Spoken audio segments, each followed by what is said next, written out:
یہ تو ہمارے درمیان یہ تو ان کے قصیدے کی کتاب ہے جس میں ترنے کا شعر بھی ہے اور تبرے کی آیات بھی، کیونکہ معصوم نے فرمایا قرآن 4 حصوں میں نازل ہوا، 1/4 تبرہ، 1/4 تبرہ، 1/4 میں نصیحتیں اور 1/4 پرانی قسم۔ اس کا مطلب آدھا قرآن تمنا اور تبرہ پہ۔ اب پڑھتے رہی آیت ہے۔ میں تو حضور ایک جگہ مجلس پڑھنے گیا احمد بھائی، پرچے میں دیکھا چیلون کی مجلس کے بعد 100 سے زیادہ قرآن کی سال۔ میں بہت حیرت میں تھا کہ بھئی شیعہ مذہب میں بہت چیلون پڑھ چکا، 40ویں کی مجلس پڑھ چکا، 100 قرآن سے اوپر تو میں نے آج تک دیکھا ہی، 20 قرآن 10 قرآن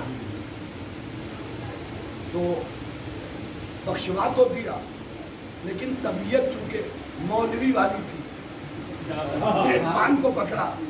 میں نے کہا حضور 100 قرآن پڑھے گئے، آپ لوگ لائق مبارکباد ہیں۔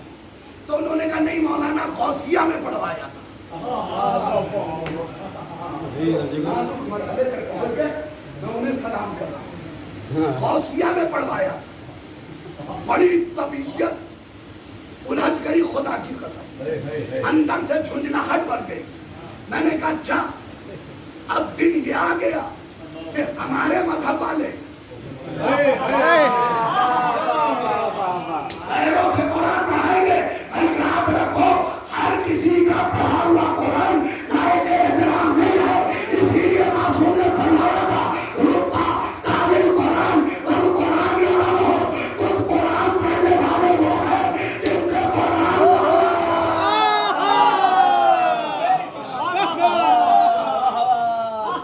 پڑھنے والے وہ ہیں جن پہ قرآن لعنتیں مسلسل۔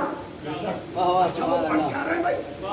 بسم اللہ الرحمن الرحیم، بسم اللہ کے بے کا نقطہ لعنت کر رہا، پڑھ کیا رہے الحمدللہ رب العالمین۔ سورہ حمد کے پہلی آیت میں جو رب العالمین ہے وہ لعنت کر رہا۔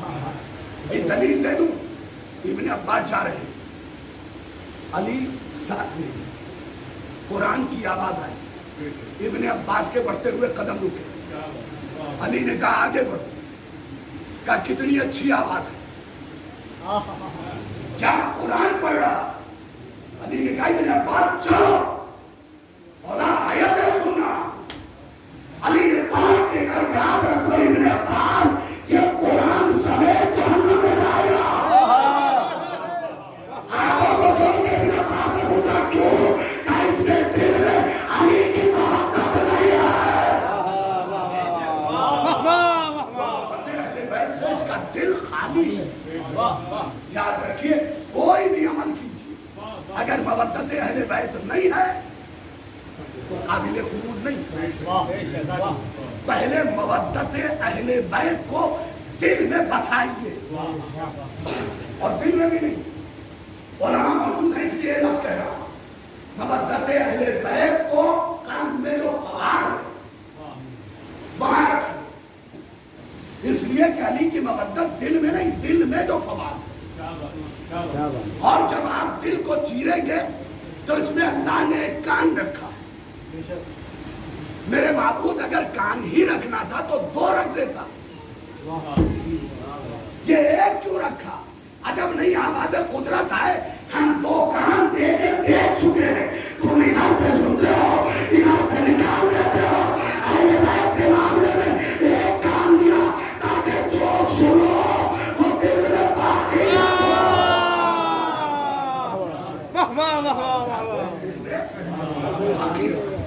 ایک کام کیا، صرف ایک کام، جو سنو وہ باقی رکھو۔ یہ ذی الحجہ کا مہینہ ہے، بہت اہم مہینہ، بہت ہی اہم مہینہ۔ اس میں میثم تمار کی شہادت ہے۔ کون میثم؟ جس نے ابن زیاد کی آنکھوں میں آنکھیں ڈال کے، جب ابن زیاد کے دربار میں میثم کو لایا گیا نا، ایک جملہ سن لیجیے، تو ابن زیاد نے کہا تیرے بدن پہ مٹی لگی ہوئی ہے، نصیحت بھی ہے، فضیلت بھی ہے، تولہ بھی ہے، تبرہ بھی ہے۔ میسم تیرے بدن پہ مٹی لگی ہوئی ہے اور تیرے چہرے پہ مکھیاں بھن بھنا رہی ہیں۔ میسم نے ابن زیاد کی آنکھوں میں آنکھیں ڈال کے کہا یہ تو خراب شجرے والوں کی پرانی عادت ہے مومنوں پہ تہمت لگانا۔ اللہ اکبر، یہ سرفراز کرنے والوں پہنچے یا نہیں پہنچے؟ میسم جیسے مفتی نے فتویٰ دے دیا تہمت لگانا اچھے شجرے والوں کی عادت نہیں ہے۔ خراب شجرے والوں کی عادت تہمت لگا، زیادہ تہمت سے بچی۔ کسی نے زیادہ نعرہ لگا دیا، ہمارے قوم میں سارے مفتی الحمدللہ سارے دیکھ رہے ہو، اسے زیادہ سمجھ میں آ رہا۔ کسی نے علی کے نام پہ زیادہ داد دے دی، بیمار شجرے والوں کی بیماری بڑھی۔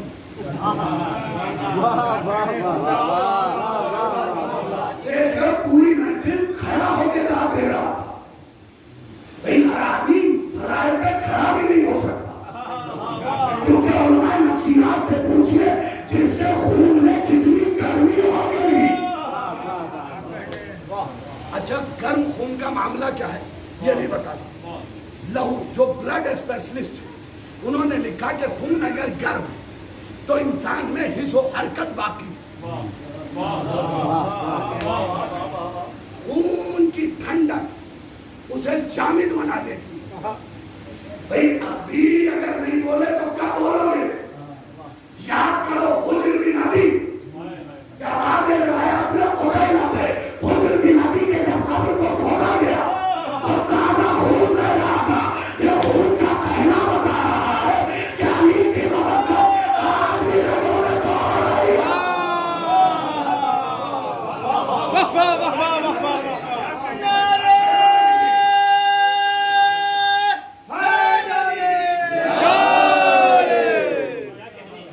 کسی پر تہمت نہ لگائیے، یہ میسم جیسے مفتی نے فتویٰ دیا۔ اور علی کی مودت میں دیکھیں تقیہ ہر آدمی نہیں کر سکتا، جیسے مولوی صاحب ہے، دنیا جانتی ہے کہ یہ شیعہ اثنا عشری ہے، یہ کر سکتے ہیں۔ شاہد رضوی دنیا جانتی ہے کہ بے بات بولتا، میں اگر پلٹوں بھی تو لوگ پلٹنے نہیں دیں۔ توجہ کیا ہوگا، یاد رکھیے علی نے جو میسم سے نصیحت کی ہے وہ سن لیجئے کہ ابن زیاد اگر برا بولنے کے لیے بولے تو بول دینا، تمہارے اجر میں اضافہ ہوگا، لیکن اگر یہ کہے کہ علی سے دور ہو جاؤ تو مت ہونا، کیونکہ یہ دین برباد کر دے گا۔ یہ تو سمجھ لیا ہوگا آپ نے، علی نے اس چیز کی اجازت دے دی چند لمحوں کے لیے، لیکن کہا مجھ سے بیزاری اختیار نہ کرنا۔ اور یہ جملہ علی نے کہہ کے بتا دیا کہ ماحول چاہے جتنا خراب ہو علی نہیں چھوڑا جائے گا۔ اب یہ الگ مسئلہ ہے کہ کچھ لوگ بیمار ہیں ذہنی طور پہ، انہیں علی کی فضیلت برداشت نہیں ہوتی، لیکن تمہیں سمجھنا چاہیے ایک دھوبی کو لال ملا کسے تھا؟ دھوبی۔ شیخ سعدی نے حکایت میں لکھا ہے دھوبی کو ملا، چونکہ دھوبی تھا اس نے کپڑا نکالا گدھے کی پشت سے جو لدا ہوا تھا، اس لال کو لپیٹا اور گدھے کی گردن میں باندھ دیا۔ ملا کسے تھا بزرگان؟ دھوبی کو، جوہری کو نہیں ملا۔ جب بہت دنوں بعد بیمار ہوا نا تو سوچا چمکتی ہوئی چیز ملی تھی، چلتا ہوں جوہری کے پاس، کچھ تو مل ہی جائے گا۔ جوہری نے دیکھتے ہی پہچان کیا، اللہ ذرا میری ہتھیلی پہ، اس نے رکھا۔ دھوبی نے پوچھا کتنا دے دو گے؟ بہت پہلے چمکتی ہوئی چیز ملی تھی، 2-2.5 سال سے تو گدھے کی گردن میں بندھا ہوا، کتنا دے دو گے؟ کل 2 روپے تجھے دے دوں گا۔ جیسے ہی 2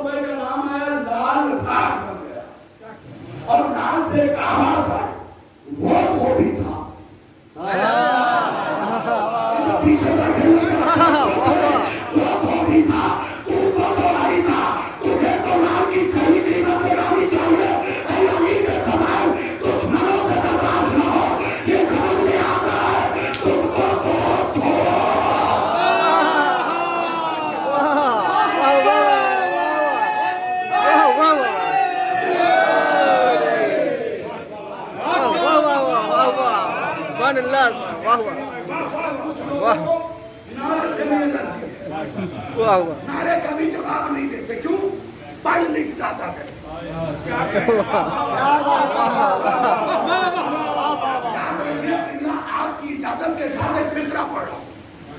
یہ حارث کے بارے میں سنتا تھا، شوق ہوا بدبخت کے بارے میں پڑھوں تو کہ اس کا بیک گراؤنڈ کیا ہے۔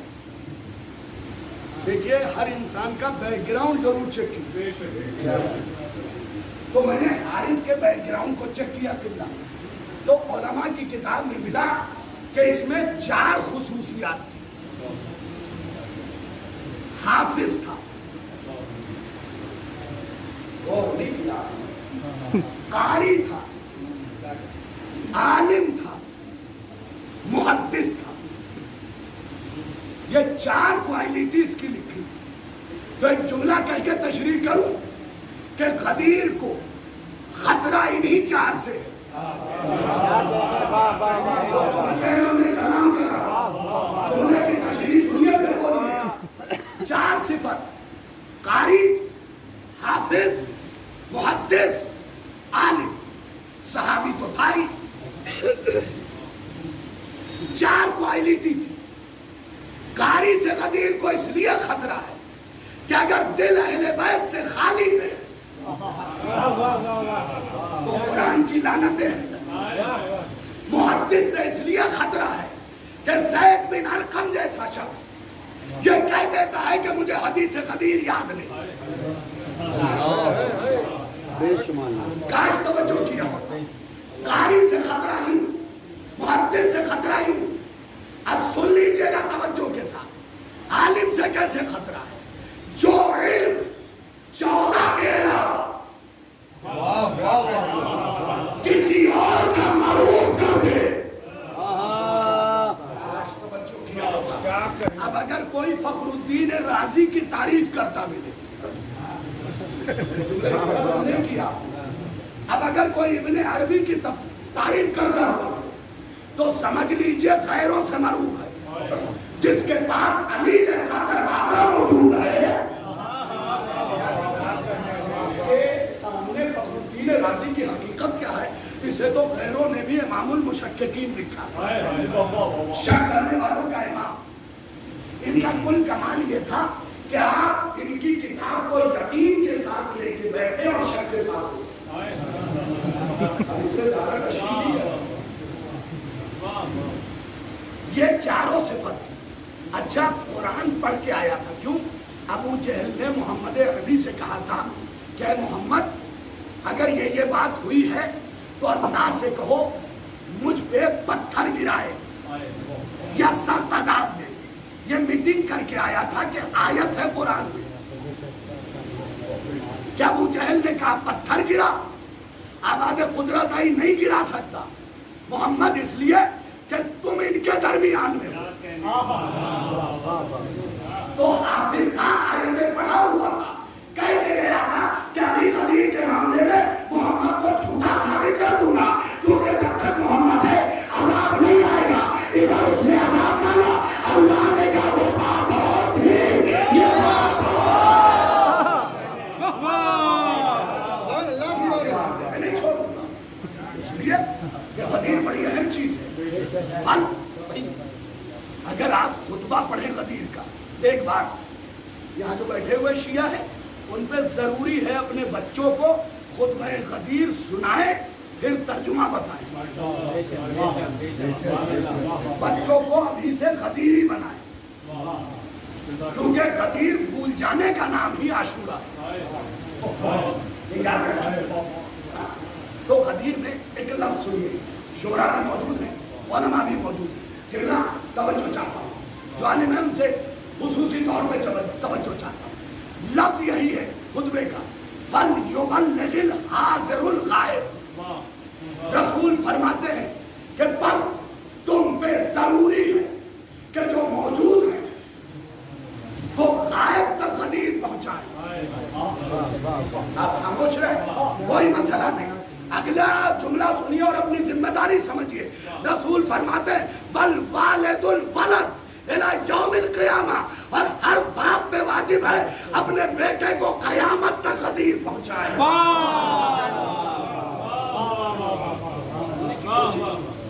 ضروری نہیں کہ آپ دادا، ہر باپ پہ ضروری ہے، واجب کہ اپنے بیٹے کو قیامت تک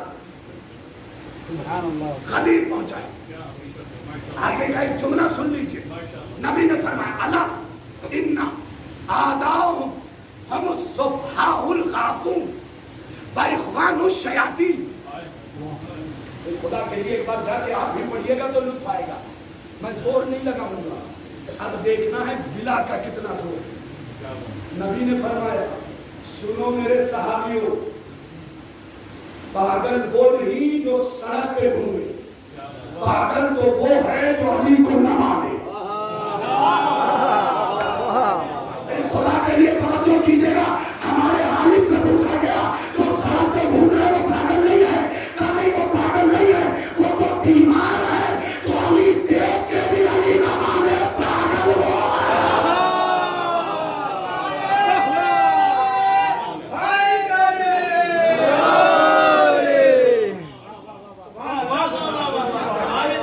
آگے بھی ایک فطرہ کیا کہا، پاگل کون ہے جو علی کو نہ مانا.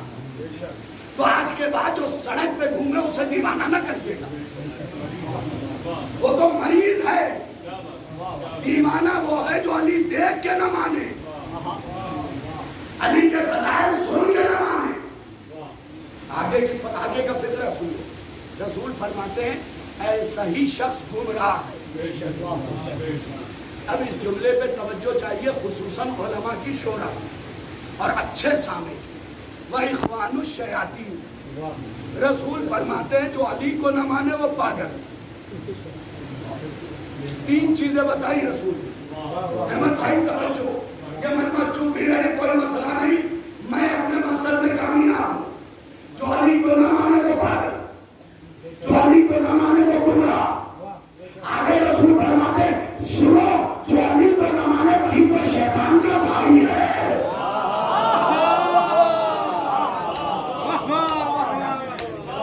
آج قرآن کی آیت کی تفسیر مکمل ہوئی تو اللہ نے کہا تھا شیطان سے جا مال میں بھی شریک ہوگا، اولاد میں بھی شریک.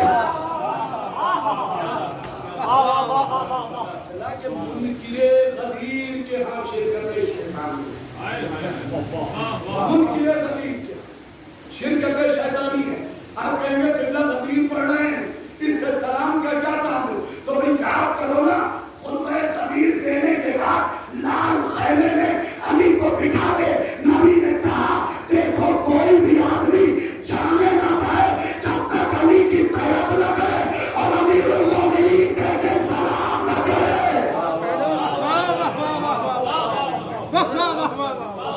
یہ سنت نبی کے لیے. جائیے کتابوں کا مطالعہ کیجیے. 16 رجب ابو طالب نے ولیمہ کیا. کس طریقے کا ولیمہ تھا؟ علماء نے کتاب میں لکھا 300 اونٹ ذبح کیے، 1000 بکر، 1500 دمبیاں. اب بکر کا ترجمہ نہیں کرے گا، بکر کو سورہ بقرہ سے سمجھئے گا. 300 اونٹ، 1000 بکر، 1500 دمبیاں. اس کے بعد بھی کالے مورخ کے کالے دل نے اپنی سیاہی سے یہ لکھ دیا ابو طالب غریب تھے. تو میاں انصاف سے بتاؤ اگر غربت اسے کہتے ہیں تو اللہ ہندوستان کے ہر شیعہ کو ایسا غریب بنا دے.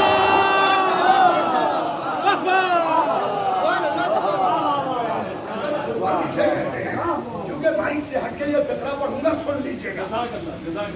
شیخ عباس قمی کون؟ رئیس المحدثین، جنہوں نے مفاتیح لکھی. وہ لکھتے ہیں کہ جس اونٹ پہ بیٹھ کے وہ علی سے لڑنے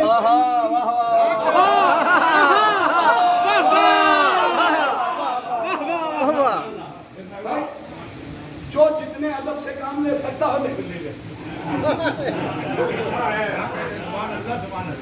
اس لیے کہ جو علی کے مقابلے پہ آ گیا پھر وہ ادب و آداب کے قابل نہیں ہے.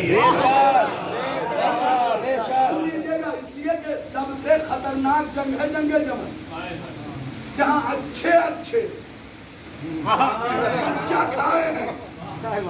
تو شیخ عباس قمی لکھتے جس اونٹ پہ بیٹھ کے وہ علی سے لڑنے آئی تھی اس اونٹ کی قیمت 200 دینار.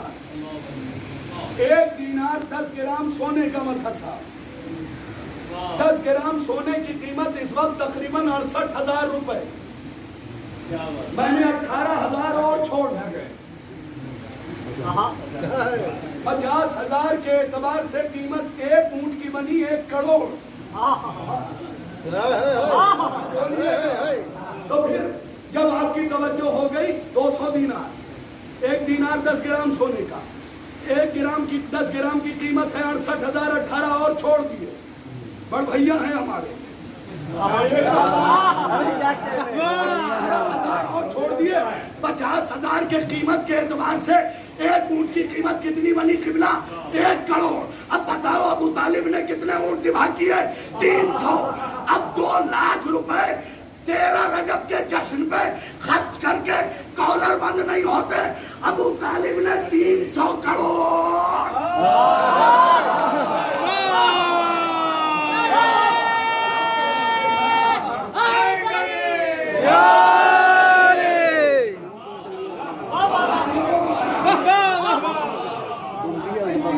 کی قیمت کیا نکلی؟ 300 کروڑ. ایک کی قیمت 1 کروڑ. اب 5 لاکھ شعبان میں خرچ کر کے شیروانی کھلی جا رہی ہے کہ ہم نے 5 لاکھ خرچ کیے. بھیا جسے مورخ نے غریب لکھا، میں نے صرف اونٹ کی قیمت نکالی ہے، بکر کی نہیں، تنبیوں کی نہیں، 10,000 رتل روٹی کی نہیں، اور 3 دن کھلایا ہے ابو طالب نے. خدا کے لیے توجہ کیجئے گا. تو جس پہ بیٹھ کے وہ علی سے لڑنے آئی وہ 1 کروڑ. بھئی یہ رومال ہے 300 روپے. ٹھیک ہے، میں نے اس رومال سے علی کے روزے کی 40 سال کی. سرفراز گنج والوں قیمت لگاؤ. پورا سرفراز گنج کہے گا اب قیمت کہاں سے لگائیں؟ یہ کپڑا علی کی زلیل سے نہ سو گیا تو بھائی جو چمن میں آئی اس کے اونٹ کی قیمت تو نہ دے گی. ابو طالب نے اونٹ کی نہیں لگے گی.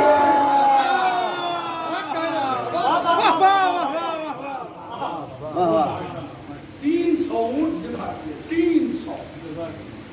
دنیا نے ابو طالب کو قریب لکھا ہے.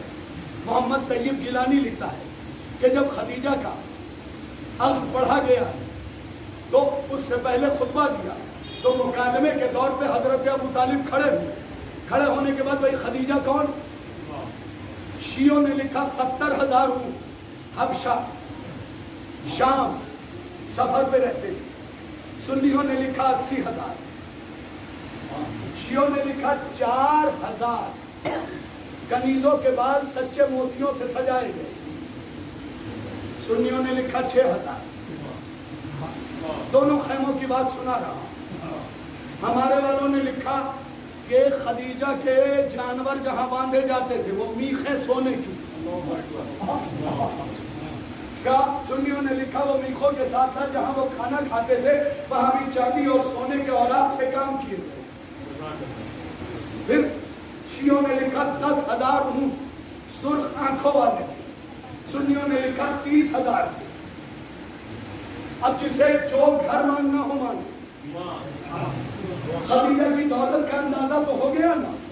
اب سنیے جس خدیجہ کا نکاح ہے اس کے سامنے مثال کے طور پہ اگر لکھنؤ میں 4 کروڑ پتی بیٹھے ہوئے اور شاہد رضوی گاڑی روک کے چاروں کی طرف دیکھ کے پوچھے بولو کیا چاہتے تو پورا لکھنؤ کہہ دے گا بھائی یہ کروڑ پتی سے آگے کی چیز ہے.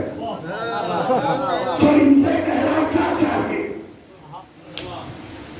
اب سنیے محمد طیب گیلانی لکھتا ہے کہ جب خطبہ نکاح ختم ہوا تو جناب ابو طالب کھڑے ہوئے.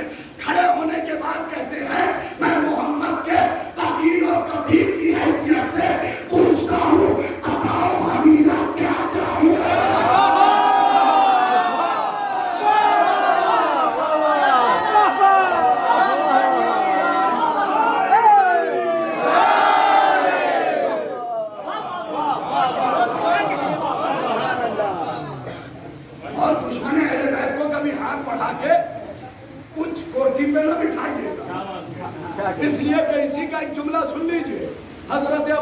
کے لیے لکھتا ہے محمد طیب گیلانی کہ مسلمانوں تم نے ابو طالب کو کافر کہہ کے خود کو ضلالت کے وہ اس گڈھے میں گرا دیا. خیروں کا جملہ سنا رہا ہوں, سن لیجیے گا. تم نے ابو طالب کو کافر کہہ کے خود کو ضلالت کے گڈھے میں گرا دیا. اب تم اچھل کے نکلنا بھی چاہو تو نکل نہیں سکتے. میں جملے پہ دال مان نہیں رہا, تم نے جواب دیا, شکریہ. وہ کہتا تم نے ابو طالب کو کافر کہہ کے خود کو ضلالت کے گڈھے میں گرا دیا ہے, اب تم اچھل کے نکلنا بھی چاہو تو نکل نہیں سکتے. اور اگر کوئی عزت دار ہاتھ بڑھا کے تمہیں نکالنا چاہے گا تو تم عزت دار نہیں بنو گے, وہ ذلیل ہو جائے گا.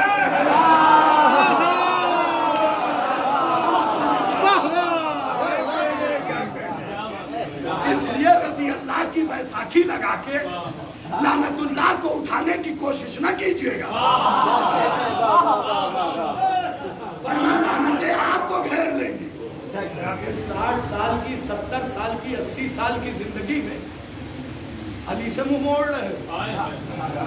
جاؤ ابھی مجلس کے بعد پوچھنا 4 سنی کتابوں کا حوالہ دوں گا, پھر 1 شیعہ کتاب کا حوالہ دوں گا. علی سے منہ موڑ کے جاؤ گے کہاں جاؤ گے؟ مجھے بتاؤ نا. جس علی کے لیے نبی وقت آخر ہاتھ اٹھا کے یہ دعا کرے اور نہ جانے کتنی مرتبہ یہ دعا کی, اللہم لا تمتنی حتی تورے علی علیگن, اے میرے اللہ مجھ محمد کو اس وقت تک موت نہ دینا جب تک علی کا چہرہ نہ دیکھنا.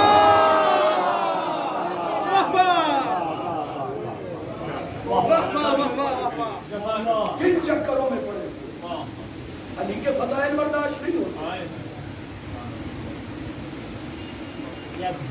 خدا کی قسم اپنے آپ کو ٹٹولو, اس لیے کہ علی نہ ہوتے تم عزت دار نہ ہوتے. اس علی نے تمہیں عزت دی, اتنے سے ہو پھر بھی عزت کی نگاہ سے دیکھے جا رہے ہیں. اس کا مطلب کسی کا ہاتھ تمہارے سروں پہ ہے. آپ کو بربادی کے دہانے پہ نہ لے جاؤ. ابھی محرم کا چاند نکلے گا, کچھ نیتا جی کھڑے ہو جائیں گے. ایک چیز اور بتا دوں, اور بالکل کھری کھری کہہ رہا ہوں, کسی سے ڈر کے نہیں کہہ رہا ہوں. یہ مجلسوں میں پوسٹر پہ جو لکھ دیتے ہو کہ فلاں صاحب تشریف لا رہے, خصوصی استقبال, یاد رکھو شیعہ مذہب کا چاہے جتنا بڑا نیتا ہو, اگر نیتا بن کے آ رہا ہے بارگاہ کے گیٹ کو بند کر دو. کیا بات ہے, یہاں سب ازادار بن کے آئے, سلیمان تو یہاں ازادار بن کے آتے ہیں. یہاں ازادار بن کے آتے ہیں. چاہیے 2 کتابوں کا حوالہ دے رہا ہوں, دیکھ لیجیے گا. مدینۃ المحادث 1 اور القطرہ 2. بھائی انہی کتابوں میں لکھا ہوا مختصر مگر جامع کہ ایک حور ہے جس کا نام ہے لایا, جنت میں رہتی ہے. اس کے بارے میں اعلان میں تو اس کے رخسار کے نور سے جنت روشن ہو جاتا ہے. سب سے بڑا محل جنت میں اس کا ہے. ایک دن اپنے دالان میں بالکنی میں کھڑی تھی, آواز قدرت آئی, لایا حسین آنے والے ہیں. بھئی حسینیوں ذرا سا سر اٹھاؤ, حسین آنے والے ہیں, جاؤ. لایا نے اپنا مکان چھوڑا, گئی. 3 دن خدمت کرتی رہی. 3 دن بعد جب لوٹی ہے نا تو ہر حور آواز دے رہی تھی, لایا لایا لایا. ایک مرتبہ لایا نے پلٹ کے کہا, خبردار آج کے بعد لایا نہ کہنا, حسین کی دایا کہنا. لایا نے ہمیں ایک پیغام دیا کہ چاہے جتنا بڑا منصب مل جائے, حسین کی نوکری سے بڑا نہیں ہو سکتا ہے. اس لیے کہ تم منتری نہیں مہا منتری بن جاؤ. فاطمہ کو نہیں بلا سکتے. ایک غریب ٹھیلا کھینچنے والا بھی اگر فرش اعضا بچھا دے سیدہ آ جائیں گی. غرور و تکبر کی بنیاد پہ نہیں آتی, یہ یاد رکھیے گا. ایک صلوات بھیج دے محمد و عالم. بس سمیٹنے کی منزل پہ آ گیا, گفتگو سمٹ گئی. سلام یہیں تک تو نہیں ہے, سلام 14 کے چاہنے والوں کو کرنا ہے. اب جلدی سے 2 بلکہ 1 آیت سنیے, سورہ نحل 32ویں آیت. وَإِذَا تَتَوَفَّاهُمُ الْمَلَائِكَةُ طَيِّبِينَ يَقُولُونَ سَلَامٌ عَلَيْكُمْ. بھئی بات آ گئی نا سلام تک. سورہ نحل 32ویں آیت. اللہ کہہ رہا ہے کچھ مرنے والے وہ ہیں جن کے پاس ملک الموت آ کے کہتا ہے سلام علیکم. بھئی قرآن بھی نہیں سنیں گے تو کیا سنیں گے؟ کچھ مرنے والے وہ ہیں جن کے پاس ملک الموت آ کے کہتا ہے سلام علیکم. قبلہ جس سے ملک الموت سلام کہہ دے, اب پریشان ہونے کی ضرورت کیا ہے؟ لیکن سورہ محمد نے آواز دیا. شاہد رضوی ادھر بھی تو دیکھو, کون سی آیت؟ سورہ محمد کی 27ویں آیت. اللہ کہہ رہا ہے وَيَضْرِبُونَ وُجُوهُهُمْ وَأَدْبَارُهُمْ. کچھ مرنے والے وہ ہیں جن کے رخسار پہ ملک الموت موت دینے سے پہلے تھپڑ ہی تھپڑ مارتا.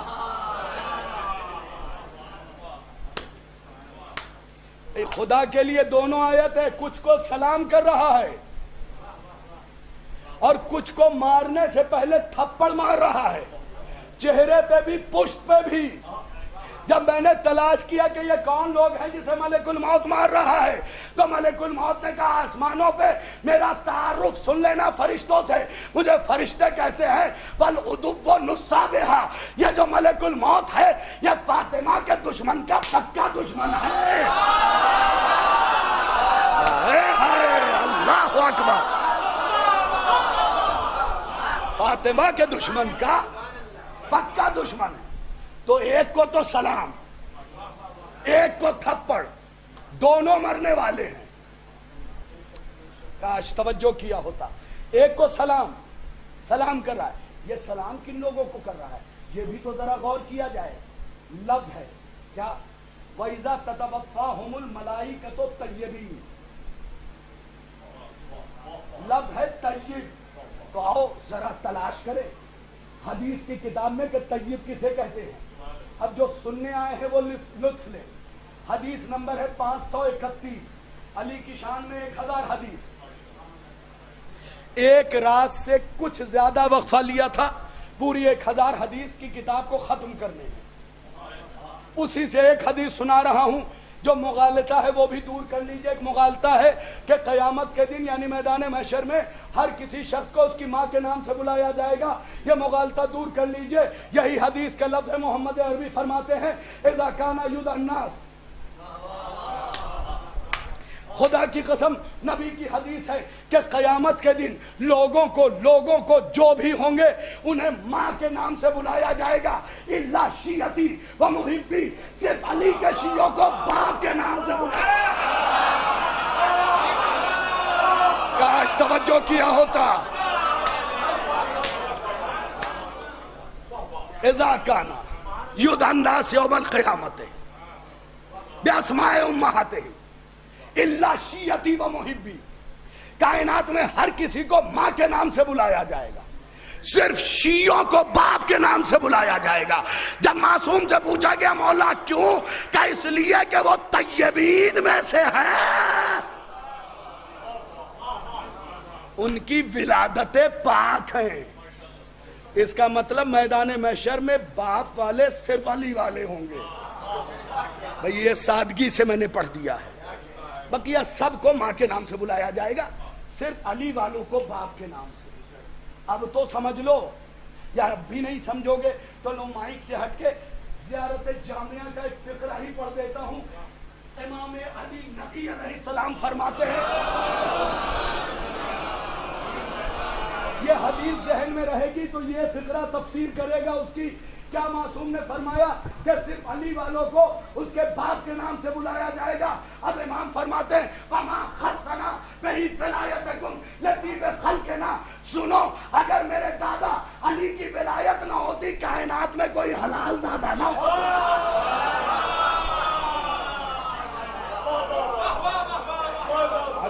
اگر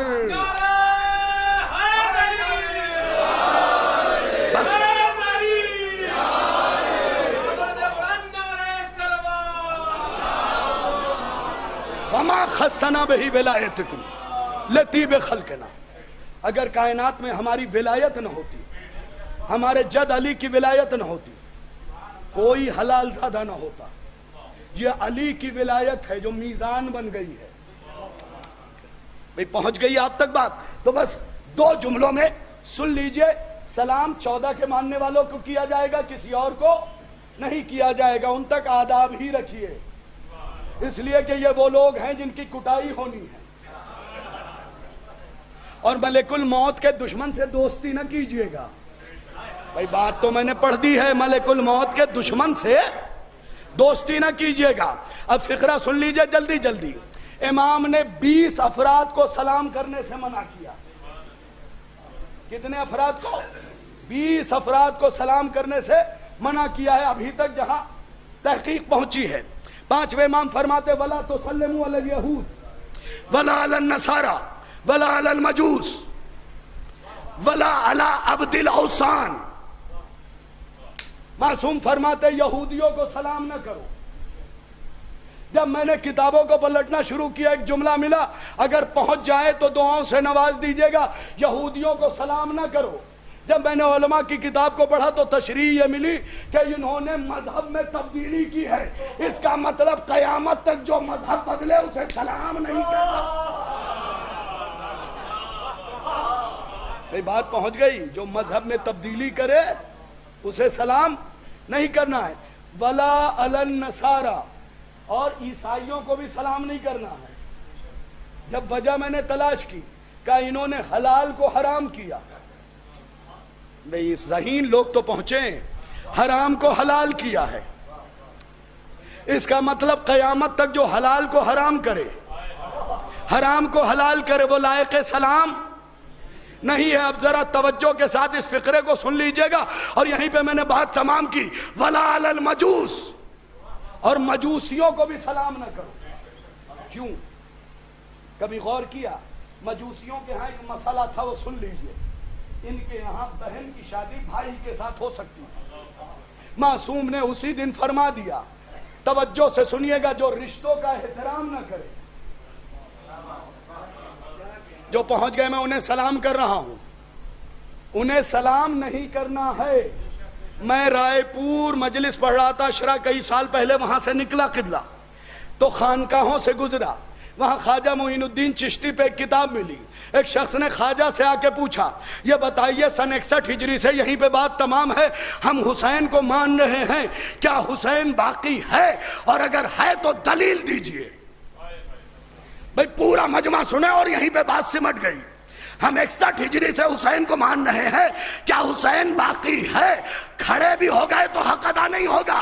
ایک مرتبہ خواجہ نے گاؤں تکیے کی ٹیک چھوڑی اور چھوڑنے کے بعد کہا اپنے گھر جاؤ، اگر ماں نظر آئے حسین باقی ہے.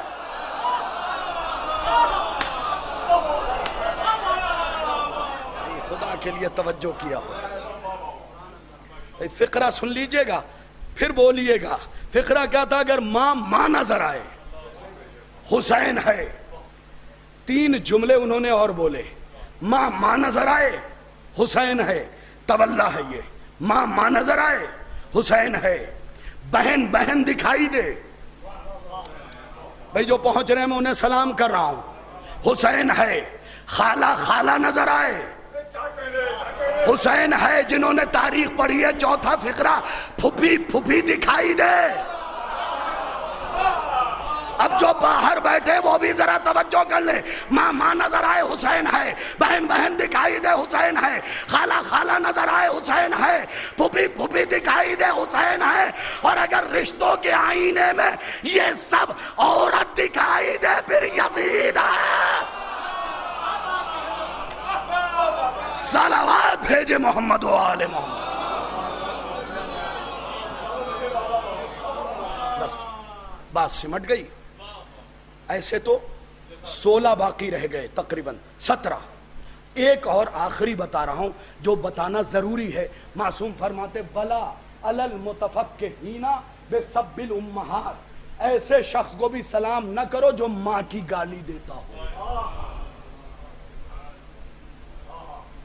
جائیے، آج کی مجلس کا یہ تحفہ تھا.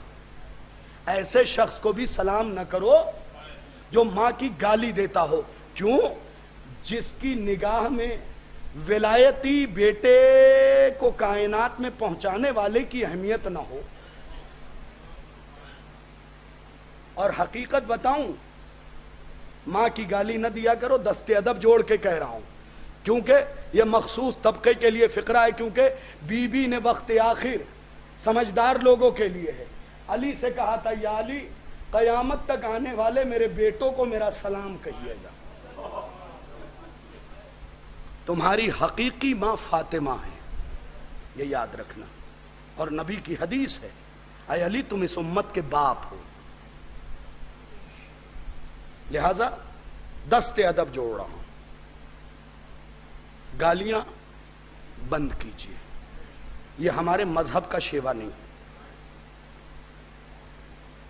آپ گالی بک دیتے ہیں ایک دوسرے کو، یہ گالیاں کہاں تک جا رہی ہیں کبھی غور کیا؟ دست ادب. معافی چاہتا ہوں. معصوم کا قول ہے، وَلَا عَلَى الْمُتَفَقِّهِينَ بِسَبِّ الْأُمَّهَاتِ، جو ماں کی گالی دیتا ہو اسے بھی سلام نہیں کر. بات میں سمیٹ چکا.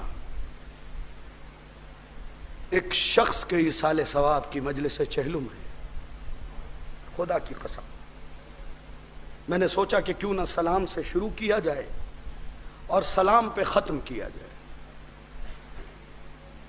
2 جملے 3 جملے مولا حسین کے اور السلام آخر حضرت عباس کا.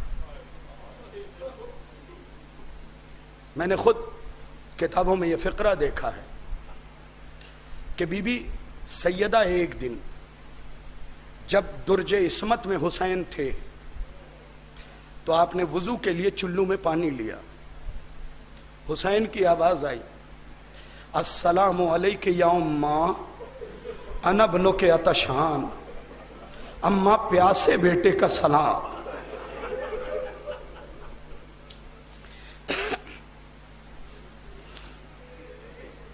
میں صرف احساس دلانا چاہتا ہوں آپ کو، ماں کے چلو میں پانی ہو اور بیٹا خود کو پیاسا کہے.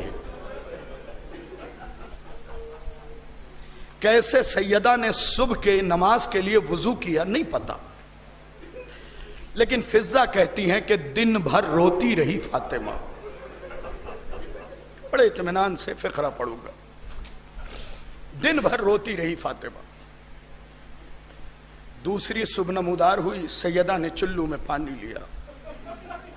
حسین کی آواز آئی، السلام علیک یا اماں انا ابنک عریان، اماں بے کفن بیٹے کا سلام. میں عریان کا ترجمہ نہیں کر سکتا ہوں، میری غیرت مجھے اجازت نہیں دیتی. اماں بے کفن بیٹے کا سلام. ہاتھ کانپ گئے فاطمہ کے. کس طریقے سے وضو کیا نہ تاریخ نے لکھا نہ میں بیان کر سکتا ہوں. تیسری صبح نمودار ہوئی، پھر بی بی نے چلو میں پانی لیا. آج ایک عجیب آواز آئی، السلام علیک یا اماں انا ابنک سحقان، اماں اس بیٹے کا سلام جسے پیس دیا جائے گا. شرم کر کے نہ رویا کریں، یہ سوچ کے نہ روئے کہ برابر والا میری آواز سن کے کیا کہے گا، بلکہ یہ سوچ کے روئے پتہ نہیں کس کے پہلو میں امام سجاد بیٹھ کے لہو رو رہا.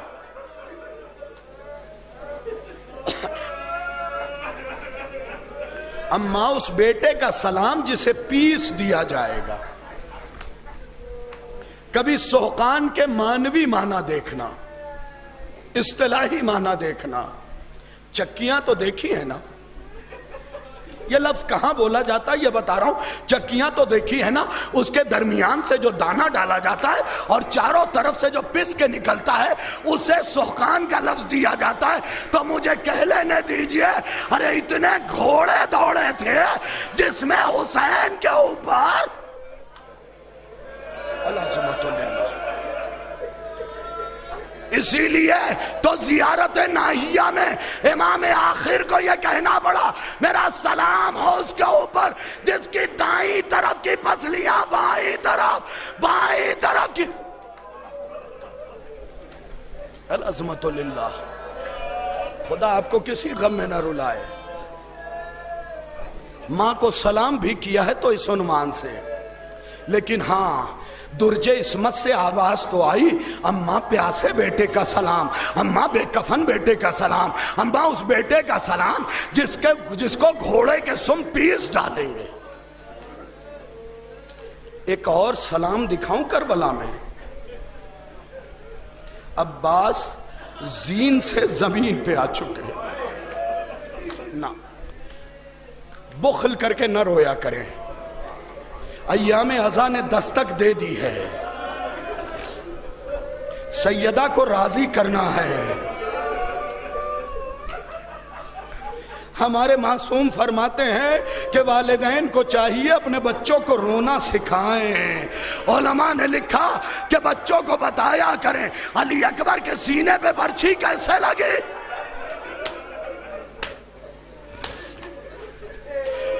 بچوں کو بتائیں علی اصغر کے گلے پہ تیر, اپنے بچوں کو بتائیے عباس کے شانے. العظمت للہ. خدا آپ کو کسی غم میں نہ رلائے. صرف 2 یا 3 منٹ میں مصائب اور پڑھوں گا, اسے سن لیجئے. عباس زین سے زمین پہ آ چکے, دونوں بازو قلم ہو چکے ہیں. سید مہدی بحرالعلوم نے جو تحریر فرمایا اور بیان کیا ہے وہ تو یہ ہے کہ عباس کے بازو بھی کٹ گئے تھے اور دشمنوں نے پیر بھی کاٹ ڈالے تھے. قطعہ یدے و رجلے دونوں لفظ ہے, ہاتھ بھی کٹے پیر بھی کٹے. میں زیادہ طویل عریض نہیں بیان کروں گا. زندگی میں پہلی زیارت تھی میری, عباس کی اصلی قبر کو دیکھنے کا موقع مل گیا تھا. میں آپ سے بتاؤں کہ جتنی قبریں میں نے دیکھی اس میں سب سے چھوٹی قبر اصل میں عباس کی ہے. اتنا بکھر گیا تھا میرا غازی کہ سجاد نے اس لاشے کو چننے کے لیے چٹائی کا استعمال.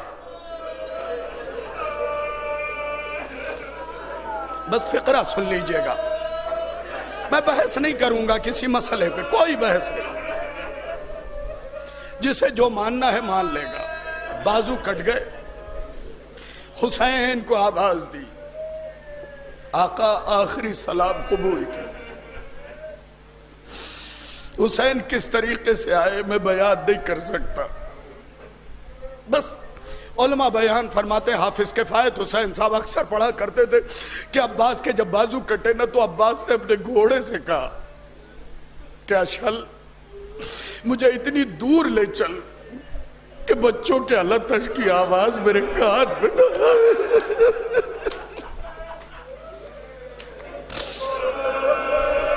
جو بزرگ ہیں انہوں نے حافظ کفایت حسین صاحب کا نام سنا ہوگا اور مصائب کے حوالے سے جانتے بھی ہوں گے. اتنی دور لے چل کہ بچوں کے التش کی آواز میرے کان میں نہ آئے. عزادارو فقرہ سننا, یہ سن کے اشل موڑا تھا کہ حسین نے آواز دی اشل دور نہ لے جانا, میری کمر ٹوٹ گئی.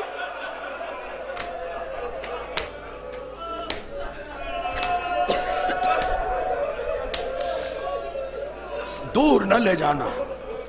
میرا غازی زین سے زمین پہ آ گیا. بس 2 یا 3 منٹ.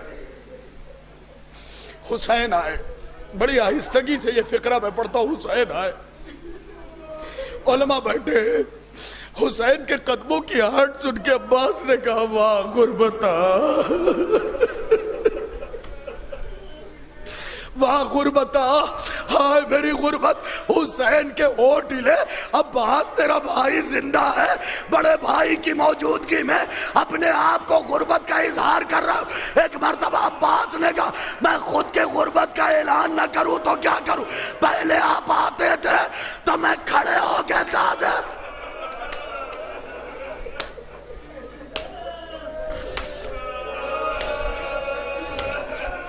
آقا سید و سردار, آج میں کروٹ بھی نہیں لے پا رہا ہوں.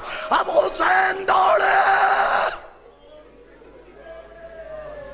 میں صرف غربت کا ایک جملہ علامہ نجم الحسن قراروی نے ذکر العباس میں لکھا ہے کہ عباس کے سر پہ ایسا گرز پڑا تھا کہ مغز سر نکل کے کاندھوں پہ آ گیا تھا. میں نے پڑھ دیا، آپ نے سن لیا. کبھی سوچا کہ جس کا مغز نکل آیا ہو اس سر کو حسین نے اٹھا کے زانوں پہ.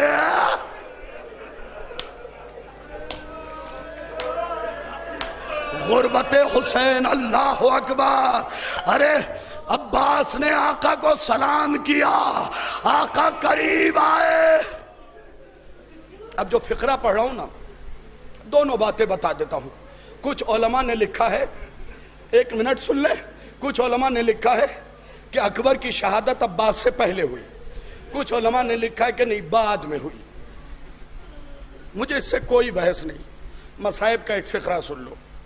جو کہتے بعد میں ہوئی، ان کی دلیل یہ ہے کہ کیسے ممکن ہے کہ اکبر کی شہادت ہوئی ہوتی، زمین پہ آئے ہوتے اور عباس کے ہوتے ہوئے حسین چلے جاتے لینے کے لیے. بہرحال مجھے اس سے بحث نہیں. دونوں اپنی اپنی جگہ پہ محقق ہے، صحیح ہو گئے. مجھے جو مصائب سنانا ہے وہ یہ ہے کہ جب حسین آئے نا، میر انیس نے بھی اسے ایک مرثیے میں نقل کیا، جب حسین آئے نا تو اکبر ساتھ آئے. بس ایک جملے کے لیے مصائب پڑھو. اکبر ساتھ آئے، بہت دیر حسین روتے رہے. اکبر پچھاڑے کھا کے روتے رہے. اس کے بعد جوان بیٹے نے باپ سے کہا بابا چلیے.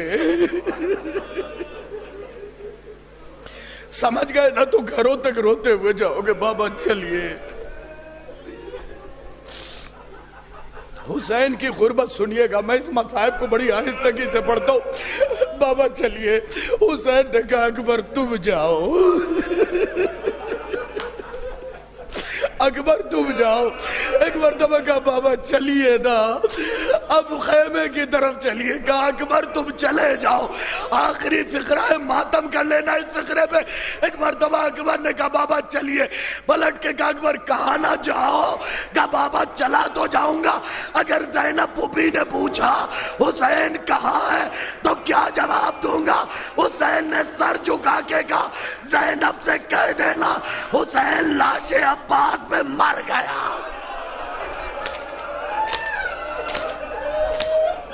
اکبر نے ماتم کیا. اے بابا یہ کیا کہہ رہے ہیں.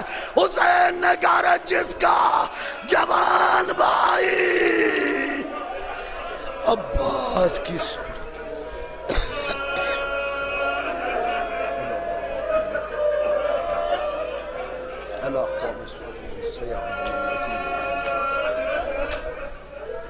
معبود تجھے واسطہ محمد و آل محمد کا ہمارے اس اعمال کو قبول فرما. اے میرے اللہ ہمارے ان آنسوؤں کو قبول فرما. ان آنسوؤں کو رومال سیدہ میں جگہ مرحمت فرما. ان آنسوؤں کو ہماری بخشش اور شفاعت کا ذریعہ قرار دے.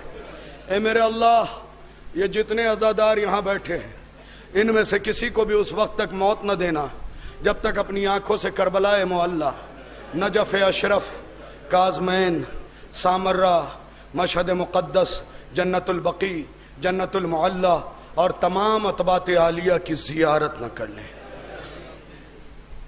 بلند آواز سے آمین کہیے گا. میں آپ سب کی طرف سے دعا مانگ رہا ہوں. اے میرے اللہ جب زیارت کے شرف سے مشرف کر لینا تو ہمارے کان کو اس قابل بنا دینا کہ قبر میں بھی ہم اپنے امام کی آواز کو سن سکیں. اے میرے اللہ ہماری زبان میں وہ صلاحیت پیدا کرنا کہ ہم اس آواز پہ لبیک کی آواز کہہ کے اپنی قبر سے کھڑے ہو سکیں. دعاؤں کو روک کے تلقین بھی کرتا ہوں، نصیحت بھی کرتا ہوں. دیکھو غیبت کے دور میں دو دعاؤں سے رشتہ نہ چھوڑنا. ایک دعائے عہد، ایک دعائے غریق. ضرور بھی ضرور پڑھا کرو. دعائے عہد وہ دعا ہے جہاں تم اپنے امام سے معاہدہ کر رہے ہو، ان کی زبانی، اس کے ترجمے کو پڑھو. اور دعائے غریق وہ دعا ہے جو تمہارے ایمان کو محفوظ رکھے گا. اے میرے اللہ جب ہم لبیک کہتے ہوئے امام کی طرف بڑھیں، پورا مجمع آمین کہے گا اس دعا پہ، تو اس طریقے سے ہمیں قبر سے اٹھانا کہ برہنہ تلوار ہمارے کاندھے پہ ہو اور ہماری نگاہیں ائمہ کے قاتلوں کو تلاش کر رہی ہیں. اے میرے اللہ ہمیں حجت کے اس لشکر میں رکھنا جو قتل ائمہ کا بدلہ لینے والا لشکر ہے۔ اے میرے اللہ، جس مرحوم کے ایصال ثواب کے لیے مجلس منعقد کی گئی ہے اسے جوار معصوم میں جگہ عنایت فرما، اس کے لغزشوں کو درگزر فرما، اس کے صغیرہ و کبیرہ کو معاف فرما۔ اے میرے اللہ، ان کے اہل خانہ کو صبر عطا فرما۔ اے میرے اللہ، تجھے واسطہ محمد و آل محمد کا، تجھے واسطہ شہداء کا، تجھے واسطہ صادقین کا، تجھے واسطہ صالحین کا، تجھے واسطہ کروبین کا، تجھے واسطہ نبیین کا، تجھے واسطہ مومنین کا، تجھے واسطہ ہر اس شے کا جو تیری نگاہ میں عزیز ہے۔ میرے اللہ، یہ جتنے عزادار بیٹھے ہیں ان کے گھروں میں برکت نازل فرما، نحوستوں کو دور فرما۔ اے میرے اللہ، ہمارے قلب میں معرفت اتار دے۔ اے میرے اللہ، ہمیں امام حسین علیہ السلام کا حقیقی نوکر بننے کی توفیق عنایت فرما۔ اے میرے اللہ، ہمیں عزا و عزاداروں کی خدمت کی توفیق دے۔ اے میرے اللہ، تجھے واسطہ محمد و آل محمد کا، تجھے واسطہ شہداء کا، تجھے واسطہ ائمہ کا، اے میرے اللہ، اے میرے اللہ، اے میرے اللہ، تجھے واسطہ ہر اس شے کا جو تیری نگاہ میں عزت دار ہے۔ میرے اللہ، ہمیں عمل کی توفیق دے اور اس سے پہلے مضبوط عقیدہ قلب میں مستقر فرما۔ اے میرے اللہ، تجھے واسطہ محمد و آل محمد کا کروڑ دعا کی ایک دعا، وارث امام زمن کے ظہور میں تعجیل فرما، ہمیں ان کے آوان و انصار میں شمار فرما، پرچم اسلام کو سربلند فرما، پرچم کفر و نفاق کو سرنے کو فرما۔ ملتمس ہو ایک مرتبہ سورہ الحمد اور 3 مرتبہ سورہ اخلاص کی تلاوت فرما کر مرحوم عظیم حسین ابن علی حسین صاحب کی روح کو